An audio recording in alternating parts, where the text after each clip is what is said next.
Have you ever listed a home with a few phone calls? I did it last month with 3 phone calls and a ton of follow-up, and I'll break it all down next so you can improve your appointment setting skills and get more efficient with knowing what to say and the dialogues that work. So if you get some value out of this and you like what you hear, make sure to subscribe to the channel, hit the bell for notifications, and if you want to schedule a call with us about how we can help coach you on these same tactics, you can do that with the link in the comments. So yes, I listed a home over the phone, never met the sellers, and the home is already pending sale after just a couple days on the market after it was unsuccessfully marketed by another agent for multiple months. So I'm going to break down exactly what happened, time frame by time frame, day by day, so you can understand that for yourself as well and get super clear on how you can duplicate that in your business.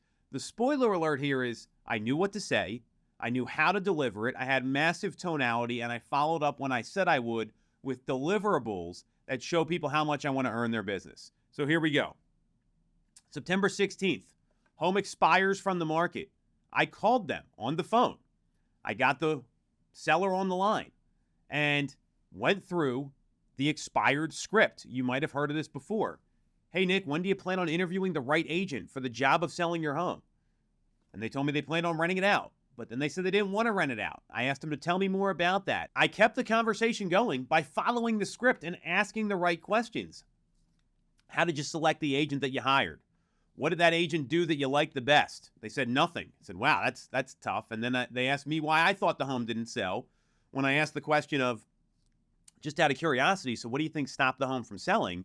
And legitimately, it was bad marketing. I was able to identify that by having the listing up when I was on the phone. So I could see there was no room dimensions. There was iPhone photos taken. It was not marketed properly at all. And I was able to verbalize that over the phone. And then what came out was this wasn't the agent's main focus. They hired a property manager to sell the home. And I said, you know, that I'm really glad you brought that up because property managers are great at property management. We only focus on listing and selling properties. So that way we can help you in what we're best at. And the conversation lasted 8.5 minutes. So I want everyone to understand that time frame. 7-8 minutes, that's kind of the sweet spot for appointment setting based on a lot of data that's out there. It's in that range. Obviously, it can go longer, it can be shorter. That tells me you're having a good conversation and actually talking to people. So that was very helpful. And I was able to find out that they didn't want to sell, that they wanted to get someone in there because it was vacant. They had renovated the whole place. It showed really well. None of those were the issues. It was all about the marketing. So I left the call with, here's what's going to happen next. I'm going to email you some information.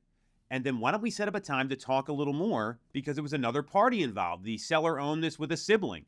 So we got a call on the books that following morning, and I was told to call between 10:30 and 11. So what I did after the call, I get all this information. I logged everything in the CRM.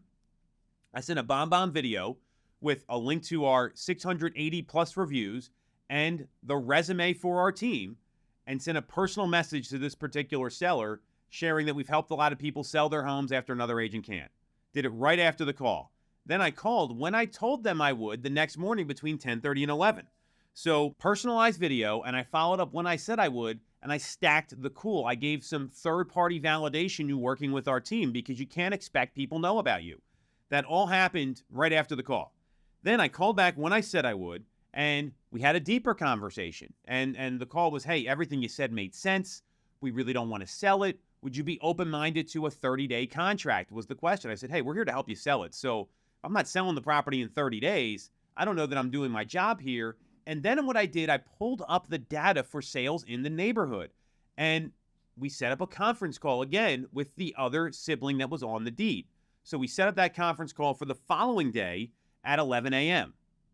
This was basically the listing appointment. I was able to find out some of the pain points, why they didn't want to rent it and wanted to sell, and I was able to go a little deeper on what they thought the property was worth. I reviewed comparables over the phone with one of the sellers and was able to show her that the average time on the market was between 5 and 12 days for this particular community, and that all the pricing was coming in right around the same number where they had it listed. So she asked me point blank, hey, where should we list? And I said, I don't see prices being the issue. It's all about the marketing. And I gave her the marketing pitch on this call from memory.